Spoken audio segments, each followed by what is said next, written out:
Pai, do Filho e do Espírito Santo. Amém. O anjo do Senhor anunciou a Maria e ela concebeu do Espírito Santo. Ave Maria, cheia de graça, o Senhor é convosco. Bendita sois vós entre as mulheres, bendito é o fruto do vosso ventre, Jesus. Santa Maria, Mãe de Deus, rogai por nós, pecadores, agora e na hora de nossa morte. Amém.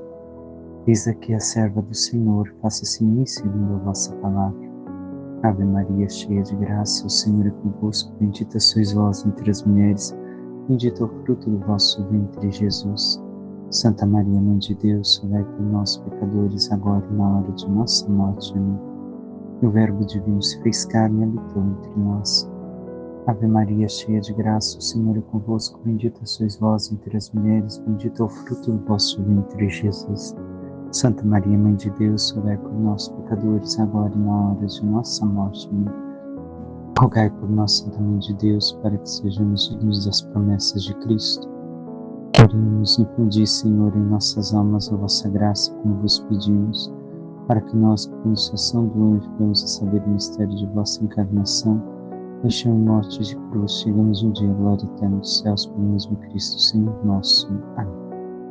Caríssimo irmão e irmã, hoje meditamos a liturgia da segunda-feira da 28ª semana do Tempo Comum. E seguimos com o Evangelho de São Lucas, que hoje nos diz: naquele tempo, quando as multidões se reuniram em grande quantidade, Jesus começou a dizer: esta geração é uma geração má. Ela busca um sinal, mas nenhum sinal lhe será dado, a não ser o sinal de Jonas. Com efeito, assim como Jonas foi um sinal para os ninivitas, assim também será o Filho do Homem para esta geração. No dia do julgamento, a Rainha do Sul se levantará juntamente com os homens desta geração e os condenará, porque ela veio de uma terra distante para ouvir a sabedoria de Salomão, e aqui está quem é maior do que Salomão. No dia do julgamento, os ninivitas se levantarão juntamente com esta geração e a condenarão, porque eles se converteram quando ouviram a pregação de Jonas. E aqui está quem é maior do que Jonas. Palavra da salvação, glória a vós, Senhor. Caríssimo irmão e irmã, já nos deparamos com este Evangelho ao longo deste ano litúrgico. Mas o que podemos ainda trazer para a nossa vida, ou ainda mais recordar daquilo que meditamos? Primeira coisa, vemos uma grande quantidade de pessoas reunidas em torno a Jesus. Estão reunidas. Não sabemos se realmente querem segui-lo, mas estão atraídas por algo. E Jesus já nos demonstra ao longo do texto que não é por aquilo que realmente ele veio. Simplesmente atraído por suas graças, milagres, e se esquecendo daquilo que meditávamos ainda ontem, que nos dizia São João: sinais. Tudo o que Jesus realizou de milagre, de graça, são sinais. E então, Jesus diz que esta geração é uma geração má. Em outro evangelista, perversa. Vamos nos manter agora em uma palavra: geração. Geração vem do quê? De gerado.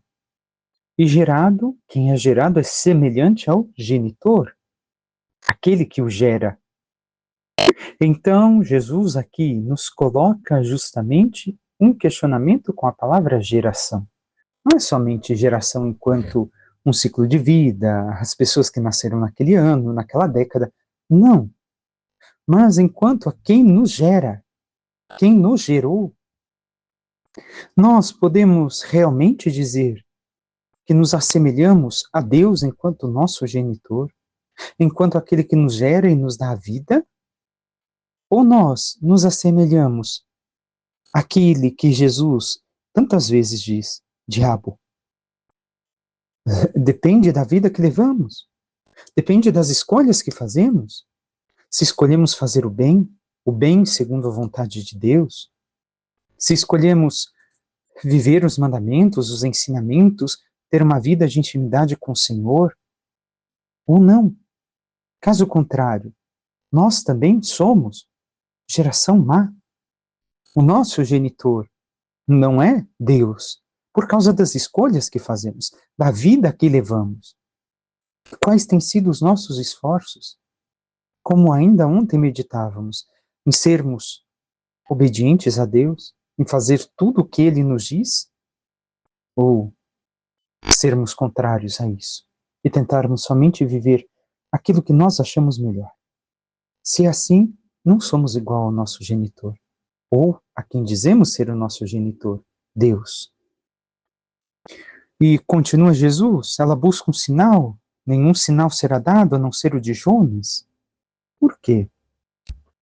O povo malvado de Nínive, como vai encerrar o texto, se converteu diante de Jonas.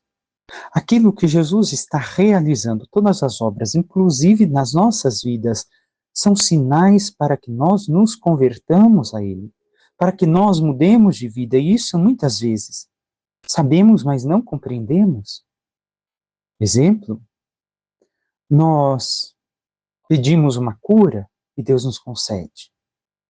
Mas, através da cura, nós buscamos amar mais a Deus, uma vida mais intensa de oração, uma intimidade maior com a palavra, com o próprio Cristo, com os sacramentos?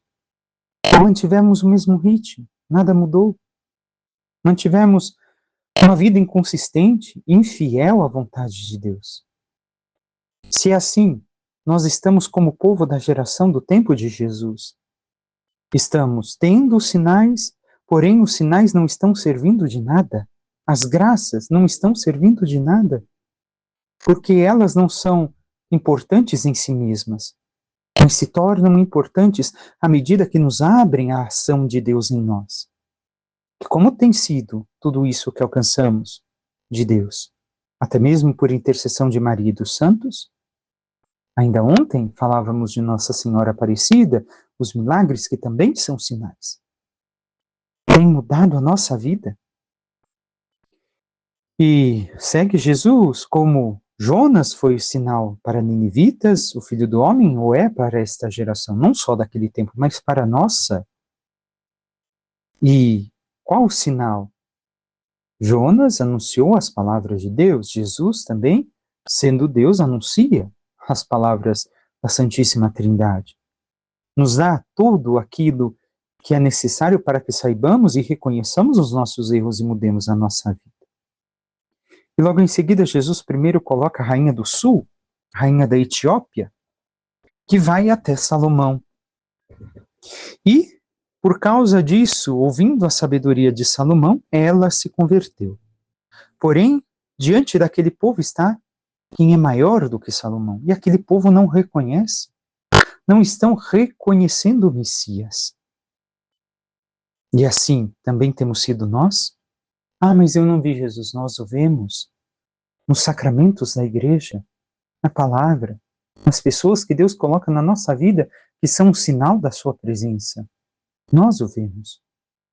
E como tem sido o nosso encontro com Ele? Para que nos convertamos como o povo, como a rainha do sul, ou para que mantenhamos a vida como está? Logo em seguida, vai falar dos ninivitas. Se levantarão juntamente com nós, com aquela geração e até mesmo a nossa, e a condenarão, porque se converteram quando ouviram a pregação de Jonas. E aqui está quem é maior do que Jonas.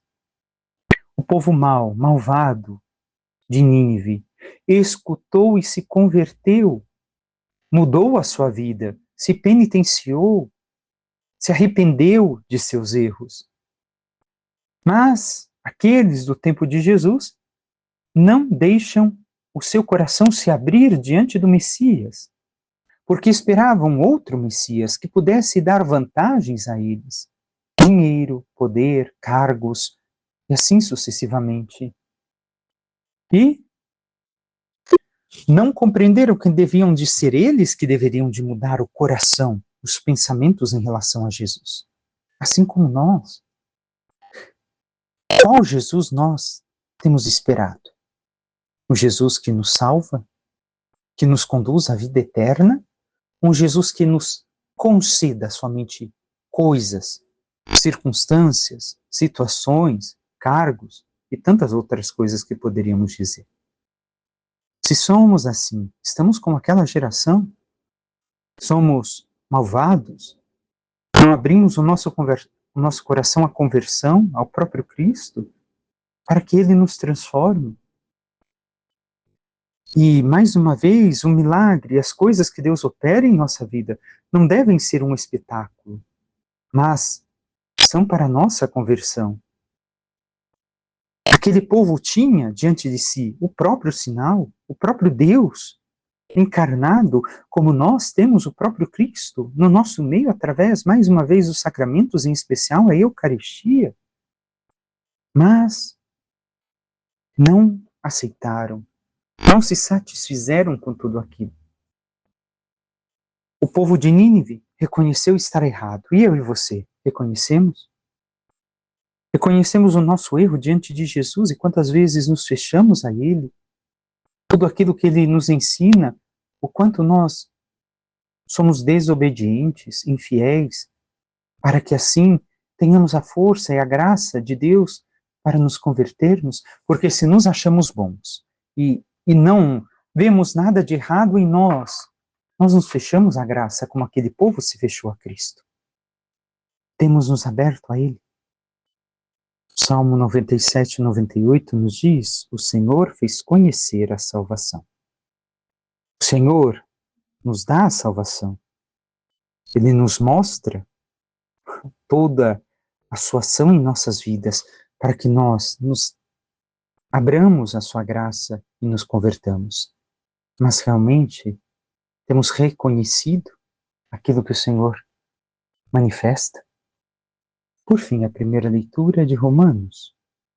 São Paulo nos diz: Paulo, servo de Jesus Cristo, apóstolo por vocação, escolhido para o Evangelho de Deus, que pelos profetas havia prometido nas Escrituras, e que diz respeito a seu filho, descendente de Davi segundo a carne, autenticado como Filho de Deus com poder, pelo Espírito de santidade que o ressuscitou dos mortos, Jesus Cristo, nosso Senhor.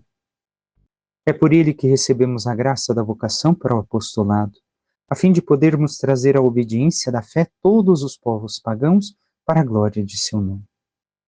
Então, a primeira parte do texto é uma saudação de Paulo, já o versículo 4 nos mostra algo que pertence também a nós. Nós recebemos a graça de uma vocação de sermos apóstolos. E antes tínhamos, por exemplo, o apostolado da oração, que prefiro chamá-lo assim até hoje. Por quê?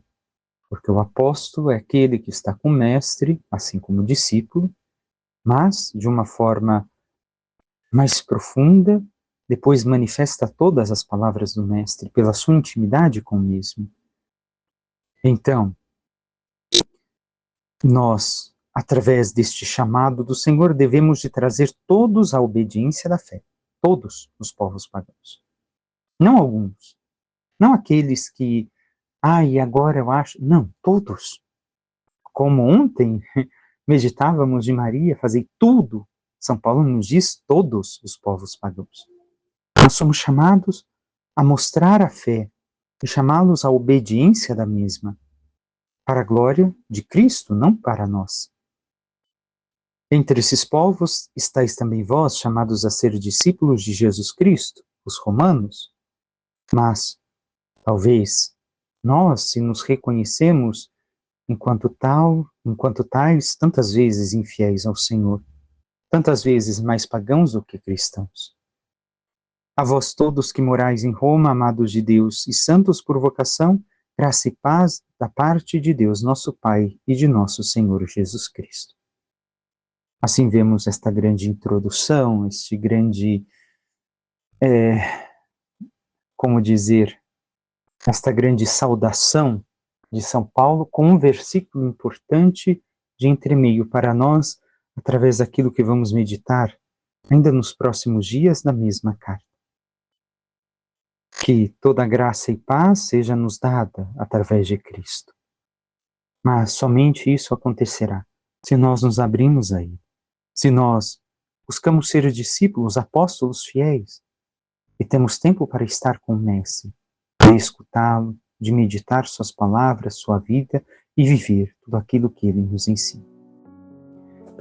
Peçamos à Santíssima Virgem Maria, nossa Mãe, interceda por cada um de nós e nos ajude a sermos verdadeiros discípulos, seguidores de Cristo, e a reconhecermos os sinais que Ele manifesta do seu amor nas nossas vidas, desde os mais singelos até os maiores, como sinais para a nossa conversão.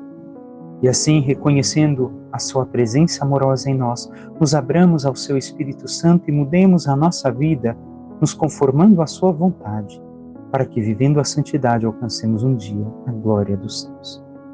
Louvado seja nosso Senhor Jesus Cristo, para que sempre seja louvado. Por intercessão da Santíssima Virgem Maria, de todos os santos e anjos de Deus, desça sobre vós, vossas famílias, vosso trabalho, e tudo que vos pertence, a bênção do Deus Todo-Poderoso, Pai, Filho e Espírito Santo.